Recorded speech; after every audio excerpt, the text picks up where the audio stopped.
वजीर आला खैबर पख्तूनख्वा महमूद खान ने बड़ा इंकशाफ कर दिया। महमूद खान ने इमरान खान की हुकूमत गिराए जाने की वजह बता दी। खैबर पख्तूनख्वा असेंबली से खिताब करते हुए वजीर आला महमूद खान ने कहा है कि इमरान खान की हुकूमत आज़ाद खारजा पॉलिसी इख्तियार करने की वजह से खत्म की गई। महमूद खान ने खैबर पख्तूनख्वा असेंबली इजलास में खिताब करते हुए मजीद कहा कि हमने बड़े फराग दिली से अपोजिशन को सुना। उम्मीद रखता हूँ कि अपोजिशन भी मेरी तकरीर सब्र तहम्मुल से सुनेगी।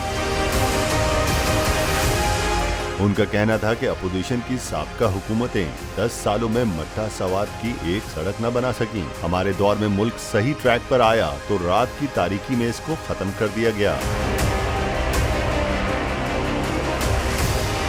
इमरान खान की हुकूमत आज़ाद खारजा पॉलिसी इख्तियार करने की वजह से खत्म की गई। महमूद खान ने कहा कि आज बिजली की फी यूनिट कीमत 5 रुपए 27 पैसे बढ़ाकर सेकंड मिसाइल मारा गया है। महमूद खान ने कहा कि वफाकी हुकूमत तोरखम बॉर्डर पर फाटक न लगाए। उन्होंने सवाल किया कि क्या खैबर पख्तूनख्वा पाकिस्तान का हिस्सा नहीं। उन्होंने मजीद कहा कि वफाक की इम्पोर्टेड हुकूमत के इकदाम खैबर पख्तूनख्वा के हक में नहीं, जिसके नताइज बेहतर नहीं निकलेंगे।